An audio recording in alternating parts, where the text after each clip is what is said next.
कृषि से व्यापार किया करते थे। तो इनका मुख्य व्यापार का जो मुख्य स्रोत था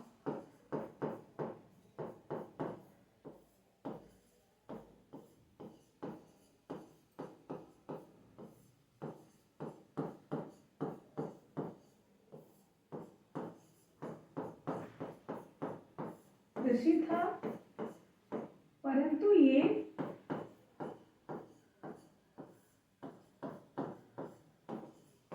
कृषक नहीं थे।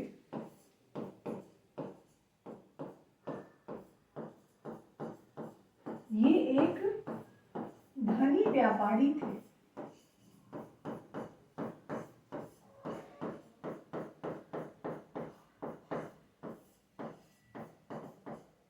ये क्या थे? एक धनी व्यापारी थे, ये कृषक नहीं थे। जैसे प्रश्न अगर बनाकर ऐसा बन जाए, ऐसा पूछा जाए कि सैंधववासी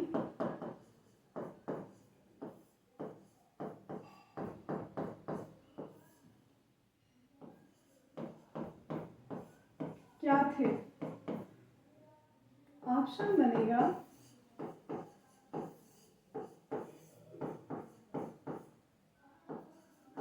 कृषक थे, व्यापारी थे,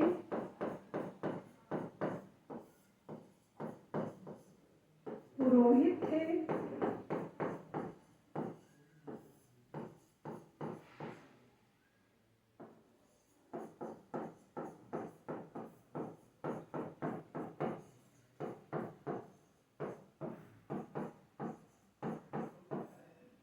या इनमें से कोई नहीं।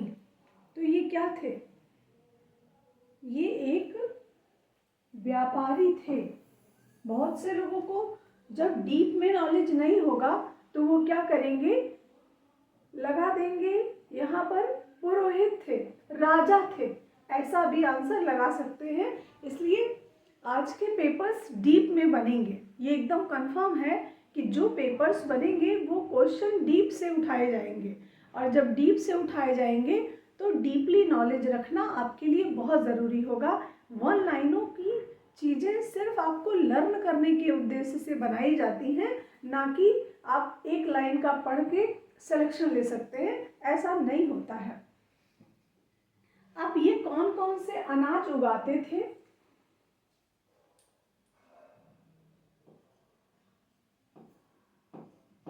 ये अनाजों में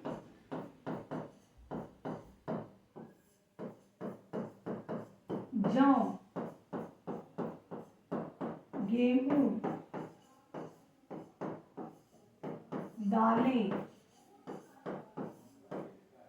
चावल, जौ, गेहूं, दालें, चावल, इन सब चीज़ों को उपजाते थे। इसके साथ साथ ये बेहतरीन कपास की खेती भी करते थे।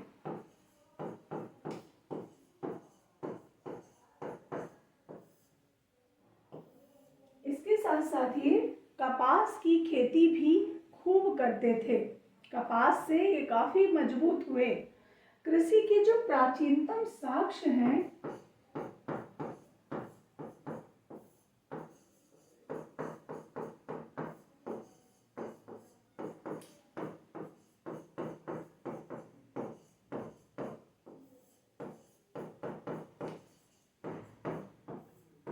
कृषि के प्राचीनतम साक्ष्य उत्तर प्रदेश के संत कबीर जिले के लहुरा देव से प्राप्त होते हैं।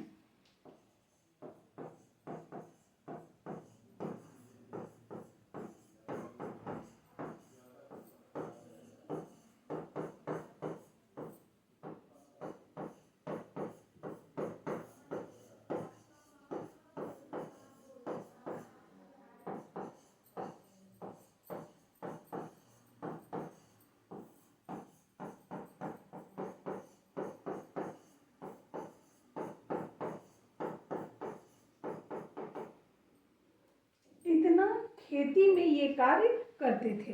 अब बात आती है कि आखिर पहली बार खोजा गया स्थल जो कृषि कृषि का सबसे प्राचीनतम केंद्र माना जाता है वो है क्या?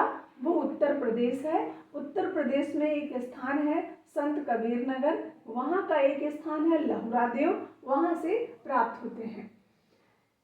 सेंधोवासी का जो मुख्य व्यवसाय था वो कृषि था। व्यापार कृषि के माध्यम से ही करते थे, लेकिन ये कृषक नहीं थे, ये कृषक समाज नहीं था, ये लोग शहरी थे, ग्रामीण भी नहीं थे, ये शहरी थे और ये किसान भी नहीं थे, ये एक बिजनेसमैन थे, एक बिजनेस करते थे। बिजनेस की वजह से ही ये बहुत आगे बढ़े थे। आज से आपका सैंधव सभ्यता कंप्लीट होता है और अब हम आते हैं भित्ति चित्रकला पर। अभी तक हमने 2 चैप्टर कंप्लीट किए, 2 टॉपिक कंप्लीट किए, 2 चैप्टर कंप्लीट किए और एक पहला चैप्टर हमारा था प्रागैतिहासिक काल और दूसरा चैप्टर हमारा था सैंधव सभ्यता। सैंधव सभ्यता में हमको मूर्तियाँ, वास्तुकला, कुछ आभूषण कला, कुछ चित्रकला और कुछ कृषि के विषय में ही जानना है। इनसे संबंधित जितने भी प्रश्न आ चुके हैं सैंधव सभ्यता से, उनको भी हम सॉल्व कराएंगे और करा ही रहे हैं। हड़प्पा खत्म कर लिए हैं और मोहनजोदड़ो करा रहे हैं, क्योंकि जब हम प्रश्नों पर बहुत अध्ययन करते हैं, जैसे अभी कल एक प्रश्न मिला था हम लोगों को कि वो जो आवक्ष प्रतिमा थी वो किसकी थी? कौन सा प्रश्न था वो प्रश्न था कि जो हड़प्पा मोहनजोदड़ो से पुजारी की मूर्ति प्राप्त हुई है वो आखिर किसकी थी? अब पढ़ने को तो हम लोग पढ़ते ही हैं कि उसे प्राइस्ट किंग के नाम से भी जाना जाता है, उसे राजा की मूर्ति भी कहा जाता है, उसे पुरोहित की मूर्ति भी कहा जाता है और उसे योगी की मूर्ति भी कहा जाता है, पुजारी की भी कहा जाता है। आप सब जब सारे ऑप्शन साथ में रख दिए जाएंगे, कहा तो सब जाता है, लेकिन जब सारे ऑप्शन साथ में रख दिए जाएंगे तो जब कोई एक आंसर हमें टिक करना होगा उसमें प्रॉब्लम्स आती हैं और ऐसे प्रश्न हमेशा मेरिट को घटाते या बढ़ाते हैं। कहने का मतलब कि स्टूडेंट एक सबसे बड़ी नॉर्मली गलती करता है, वो यही करता है कि प्रश्नों पर पकड़ नहीं बन पाती है। प्रश्नों पर हमेशा पकड़ बनाने के लिए आपको यही करना होगा कि प्रश्नों को सॉल्व करें और समझें कि ये ऑप्शन अगर है और इसके एवज में कोई और ऑप्शन रखा जाता है तब हम क्या करेंगे, और ऐसा ही पेपर बनना है। और एक चीज़, कल मेरी बात हुई डॉक्टर अवधेश मिश्रा सर से, उन्होंने उनका एग्जीबिशन लगा हुआ था जिसमें उनका एक बहुत फेमस चित्र जिसका नाम है ढेबरी। ढेबरी जो है चित्र, वो अभी उसको नेशनल अवार्ड से सम्मानित किया जा रहा है। तो ये प्रश्न संभवतः पूछा जा सकता है कि ढेबरी किसका चित्र है। ये जो मैंने संभवतः शब्द लगाया है इसका मतलब आप बहुत अच्छे से समझ सकते हैं। बहुत सी चीजें होती हैं जिनको हम मंच पर आकर नहीं बोल सकते, लेकिन जो स्टूडेंट वाकई समझदार हैं वो इन चीजों को समझेंगे, जानेंगे, तो उसको जरूर लिख लें ढेबरी किसका चित्र है, डॉक्टर अवधेश मिश्रा का है। क्योंकि कुछ प्रश्न ऐसे होंगे जो बिल्कुल श्योरिटी के साथ हम कह सकते हैं कि आने ही आने हैं। तो आज से ये हमारा टॉपिक थ्योरी में खत्म होता है। अभी हम इसके प्रश्नों को पूरा सॉल्व नहीं कर पाए हैं और अभी करेंगे भी। आगे हम आपको भित्ति चित्रकला का अध्ययन करने चल रहे हैं। इसके पहले हम ये भी समझ लेते हैं कि हमने अभी तक क्यों भित्ति चित्रकला नहीं पढ़ी, क्यों हम पात्रों की कला पढ़ते रहे, क्यों हम शैल चित्रकला पढ़ते रहे। इसका अध्ययन करने के बाद ही रुचि श्रीवास्तव जी का कहना है मैम अपने बनाए हुए क्वेश्चन सॉल्व कराएं। देखिए, अपने बनाए हुए क्वेश्चंस आपको अगर हम सॉल्व कराने लगेंगे तो ये मानकर चलिए लगभग मैंने 20,000 प्रश्नों के कलेक्शन किए हैं और 20,000 प्रश्नों को सॉल्व कराना आसान काम नहीं है। आप मेरी स्थितियों को समझें, परिस्थितियों को समझें कि 20,000 25,000 क्वेश्चन को अगर हम सॉल्व कराने लगेंगे, और लिखने में मैंने 3 साल लगाए हैं, तो सॉल्व करने में मान के चलिए 6 महीने का समय तो जाना ही जाना है, यदि मैं कराती हूँ तो, क्योंकि मैं पूरा डीपली अध्ययन कराऊंगी। लेकिन उसके लिए मैंने आपको 3 प्रैक्टिस सेट दिए हुए हैं, जिनमें 2 आपके पास पहुंच चुके हैं और तीसरा संभवतः दुर्भाग्यवश नहीं निकल पाएगा। उसके लिए भी मैंने एक ऑप्शन सोचा है कि ये ऑप्शन अगर बेहतर है तो आप लोग उसको जरूर करिए। उसके लिए यही ऑप्शन है कि तीसरा जो प्रैक्टिस सेट है ब्रह्मास्त्र के नाम से, ब्रह्मास्त्र प्रैक्टिस सेट के नाम से, उसको हम आपको ऑनलाइन दे रहे हैं और ऑनलाइन सॉल्व भी कराएंगे क्लास में। पहले उसको पेपर आपको देंगे, इसके बाद वही पेपर सॉल्व भी कराएंगे और उसमें डीपली सॉल्व कराएंगे कि ये अगर यहाँ पर मैंने ऑप्शन यहाँ बदला हुआ है तो क्यों, और यहाँ पर ये ऑप्शन ना होता दूसरा होता तो क्यों।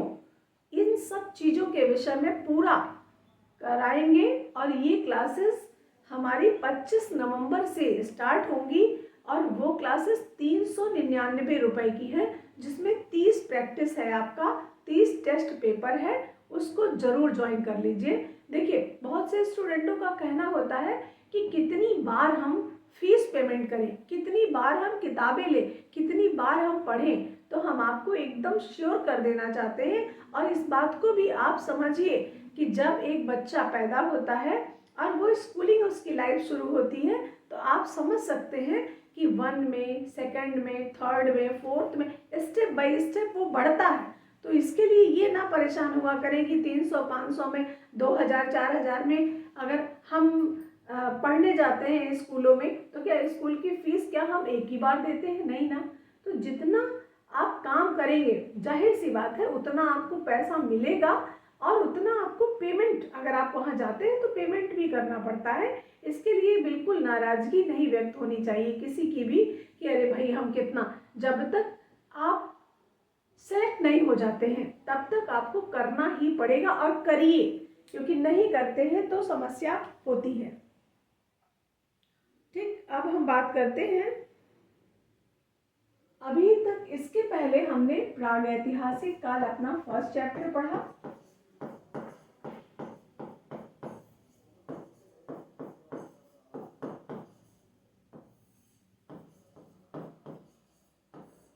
और सेकंड चैप्टर हमारा था आद्य ऐतिहासिक काल।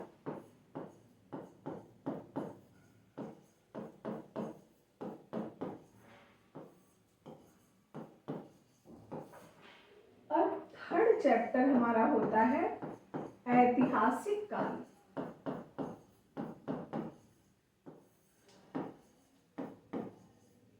ये जानते हैं हम बार बार आपको क्लास में क्यों बताते हैं कि आपने कितना पढ़ा है और कितना अभी आपको पढ़ना है। ये सिर्फ हम अपना काम करने का आपको ये नहीं बताते कि ये हम काम कर चुके हैं ये बाकी है, ऐसा नहीं। मेरा पर्पस ये नहीं होता है, मेरा पर्पस आपको सिर्फ बताने का यही होता है कि आप भविष्य में क्या करेंगे और आपने कितना कर लिया है। जब दोनों का कॉम्बिनेशन हम करके रखते हैं तो हमें पता रहता है कि अभी हमें इतना कार्य शेष करना है। जब हम दोनों चीज़ों को जानते रहेंगे और हमेशा धरातली जीवन जिएंगे तो हमें कभी कठिनाइयों का सामना नहीं करना पड़ेगा। और हम जब हवा में चलेंगे कि नहीं हमने तो सब पढ़ लिया, हमको सब आता है, तब तक हम किसी भी परीक्षा को नहीं निकाल सकते हैं। ये सफलता का सबसे बड़ा मूल मंत्र है कि आप ये जानिए कि आप कहाँ पर थे, कहाँ पर हैं और कहाँ पर आपको जाना है। जब इन 3 चीज़ों को बेहतर तरीके से समझेंगे तो निश्चित रूप से आप कभी परेशान नहीं होंगे कि परीक्षा खोपड़ी पर है, अब हम क्या करें। आपको पता है कि आप कहाँ थे, कहाँ हैं और कहाँ पर आपको जाना है। जब ये 3 चीज़ों के विषय में हमें जानकारी होती है हम बिल्कुल घबराते नहीं, विचलित नहीं होते हैं। और विचलित वही इंसान होता है जिसको पता ही नहीं है कि हम कहाँ पर थे और कहाँ पर पहुँचना है। इन चीज़ों को जब तक हम नहीं जानेंगे तब तक हम आगे नहीं पहुँच सकते हैं। एकदम ये जितनी भी मेरी बातें हैं आप ये समझिएगा कि कोई किताबी बातें नहीं है, ये सारी घटनाएं मेरे साथ खुद घटित हो चुकी हैं। खुद मैंने इन चीज़ों को रियलाइज़ किया है, खुद मैंने संघर्ष करके नौकरी हासिल की है, इसलिए मुझे ये पता है कि आप कहाँ थे, कहाँ हैं, कहाँ जाएंगे। जब इन तीनों चीज़ों को जानते रहेंगे, अचानक से परीक्षा की डेट आ जाएगी तो भी विचलित नहीं होंगे, क्योंकि हम जानते हैं कि हम इतना पोर्शन हमारा तैयार है, ये तैयार है और सारे तैयार हैं। तो सारे जब तैयार हैं तो उसमें हमें कितना अभी और तैयार करना है, इन चीज़ों को जानना हमें बहुत ज़रूरी होता है। तो हमारा जो प्रागैतिहासिक काल का पोर्शन था वो कंप्लीट हो चुका है।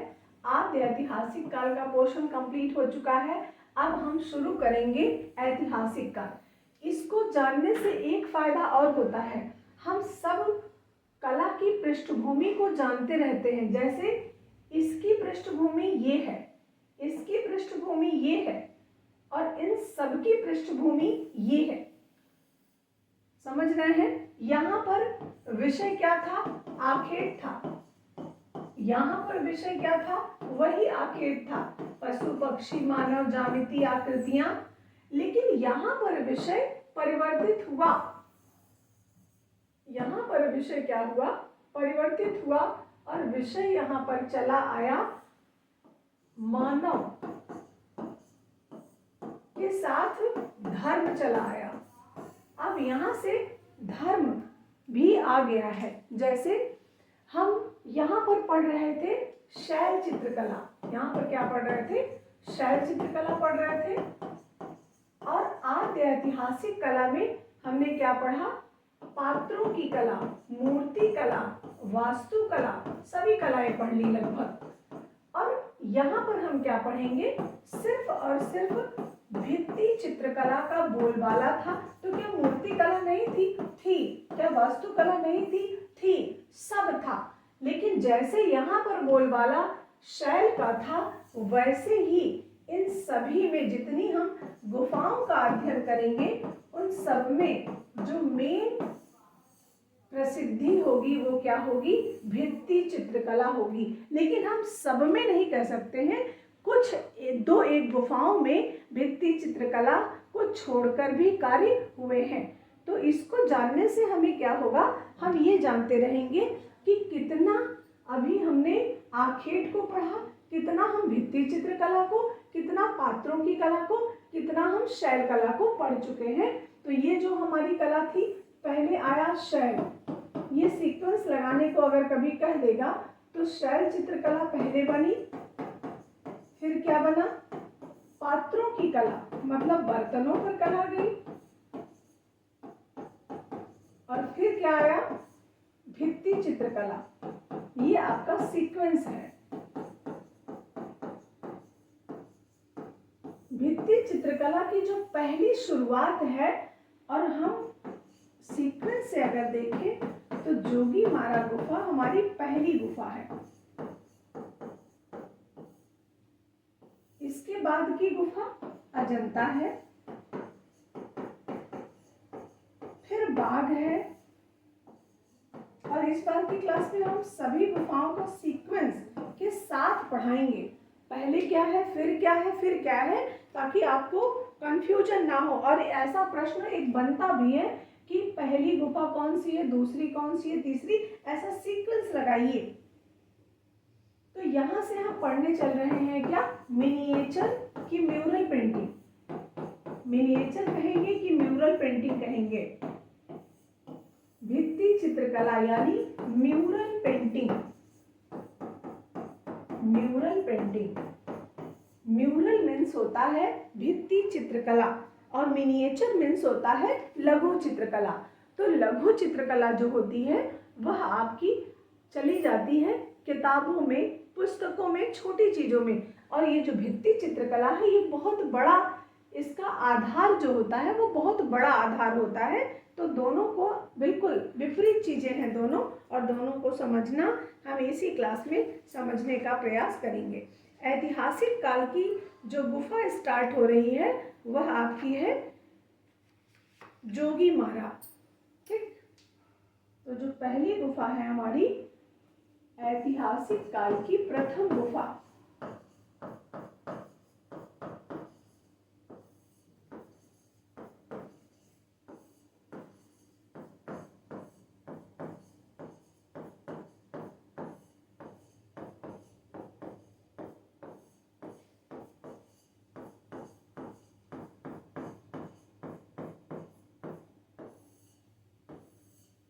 जोगीमारा।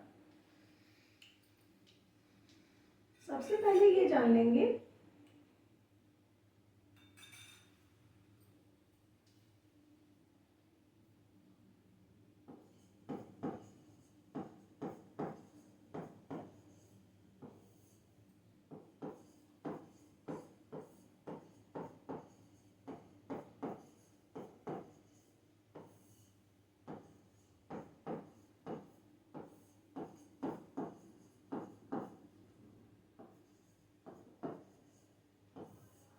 ये 3 काल हैं।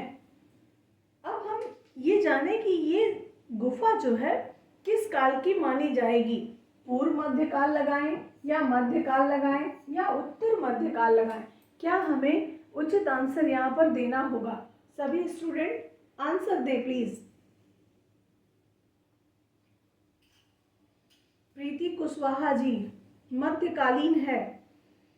दीपशिखा भारद्वाज जी बी पूर्व मध्यकालों के मध्यकाल। सुलेखा जी पूर्व मध्यकाल।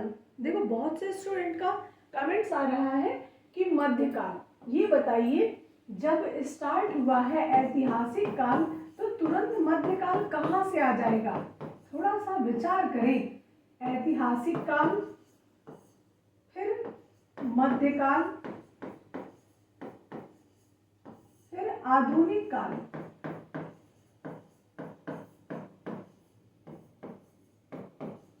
अब इसी में पूर्व और उत्तर है। पूर्व का मतलब है मध्यकाल से पहले,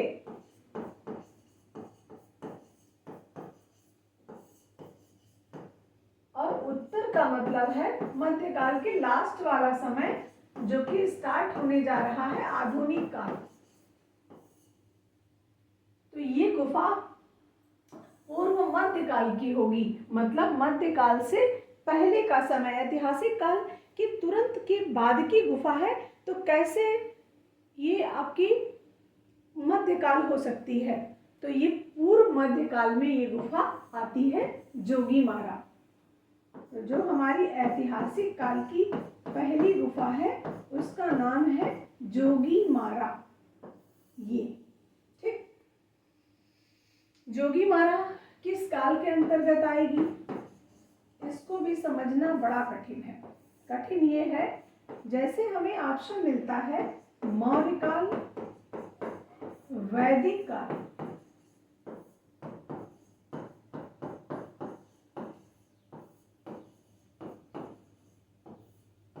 या प्रागैतिहासिक काल,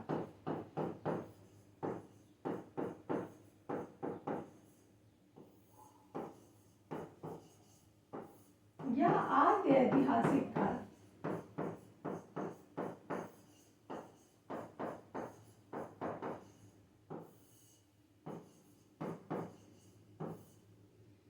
अब इन सारे ऑप्शनों में हमें कौन सा आंसर देना चाहिए है, ये सभी से संबंधित। ये भी जान लीजिए कोई ऑप्शन यहाँ पर गलत नहीं है, सारे ऑप्शन सही हैं। अब सारे ऑप्शनों में हम क्या करें, एक आंसर हमें अगर देखना है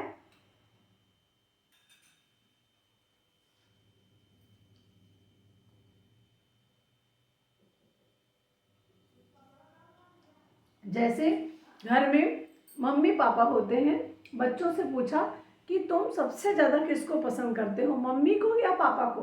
अब वहाँ पर बच्चे के लिए आंसर देना बहुत मुश्किल है।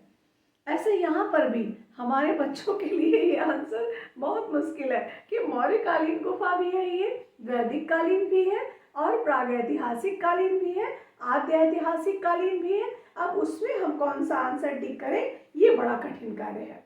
तो कोई भी कठिन नहीं है।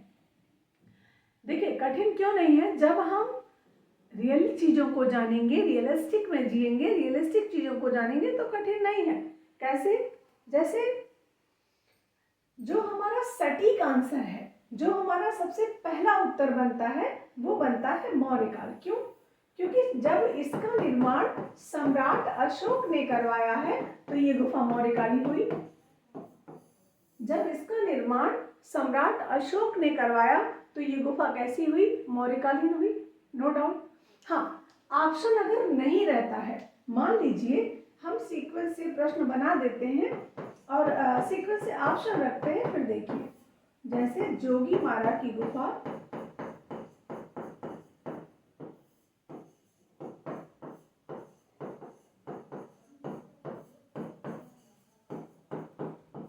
किस काल से संबंध रखती है?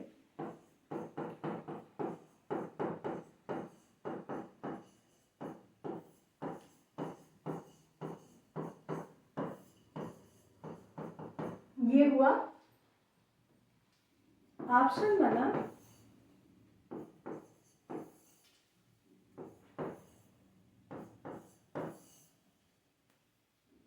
मौर्य काल,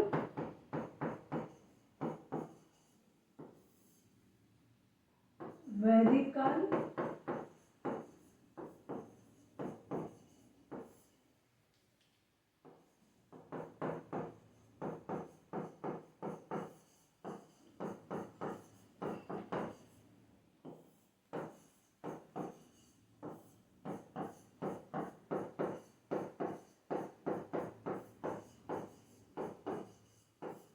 प्रागैतिहासिक काल।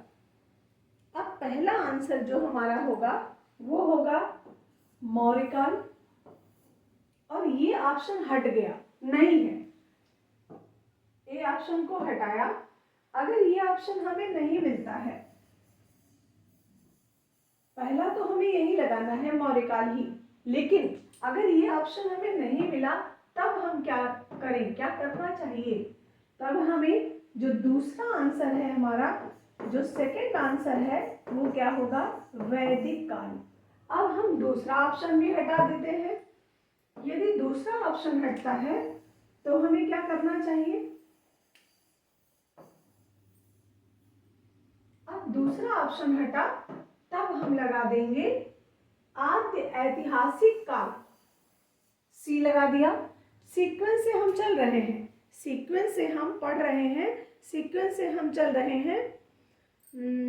आद्य ऐतिहासिक काल कैसे होगा? 1750 ईस्वी में ख़त्म हो रहा है, 300 ईसा पूर्व में आ रहा है। बिल्कुल सही बात है, इसको भी हम आपको डिफाइन करते हैं। देखिए, फिर ये लगा देते हैं, और अगर नहीं होता है तो हम आंसर प्रागैतिहासिक काल को भी टिक कर लेंगे, ऑप्शनों के अकॉर्डिंग आंसर बदलेंगे। अब इनका कहना है आद्य ऐतिहासिक काल और प्रागैतिहासिक काल। ये जो आद्य ऐतिहासिक काल है, हमने इसको सिर्फ थोड़े से अंतरों के कारण प्रागैतिहासिक काल से हटा लिया, और प्रागैतिहासिक काल का जो समय था वो 50 ईस्वी तक चल रहा है। 50 ईस्वी तक आ रहा है कि नहीं? जैसे भारत में प्रागैतिहासिक चित्रकला का जो समय है वो 30,000 से लेकर 5,000 ईसा पूर्व है। कोई कंफ्यूजन किसी को नहीं है। अब चला आ रहा है प्रागैतिहासिक काल में, प्रागैतिहासिक कालीन समय, पूरा यहाँ पर चित्रकला की बात नहीं है, सिर्फ और सिर्फ पूरे प्रागैतिहासिक काल की बात है। तो सारा कुछ जितना हम पढ़ रहे हैं, अगर वास्तव में देखा जाए, और इसके विषय भी देखिए, इसके विषय पशु, पक्षी, मानव, ज्यामितीय आकृतियां ही रही हैं। किसके? जोगीमारा की। तो अब ये बताने वाली बात है कि यहाँ पर राम आए थे, यहाँ पर इस स्थान को जो है राम से जोड़ा गया है। कुछ विद्वानों ने बता दिया कि ये यूनानी संबंध रखती है ये गुफा, कुछ विद्वानों ने बता दिया ये जैन धर्म से। तो ये सारे कुछ अपने अपने मत हो सकते हैं, अपनी अपनी चीज़ें हो सकती हैं, लेकिन अगर हम समय को ध्यान में रखकर देखें तो समय में हम ऐसा ही उत्तर देते हैं। जैसे अब ये तो गुफा जब प्रागैतिहासिक कालीन नहीं है, तो प्रागैतिहासिक काल में क्या सम्राट अशोक थे? नहीं थे, लेकिन फिर भी हम इसको बनवाने के दृष्टिकोण से ऐसा मानते हैं कि प्रागैतिहासिक काल को छोड़ दीजिए, मौर्य काल में आते हैं। मौर्यकालीन ये गुफा जो है जोगीमारा मौर्य काल की है, और इसको बनवाने का जो श्रेय होता है वो सम्राट अशोक को दिया जाता है। तो कुछ प्रश्न ऐसे आएंगे और ऐसे निश्चित रूप से बनेंगे जिसका संबंध उससे होगा ही नहीं। जैसे एक प्रश्न बना था, बाघ की गुफा किस समय की है या किसके शासन काल में बनी। हम लोग हमेशा गुप्त काल पढ़ते चले आए थे, और अगर हम समय देखेंगे तो वास्तव में उसका जो समय है वो गुप्त काल का ही है। चौथी पांचवी शताब्दी क्या है, गुप्त काल ही तो है।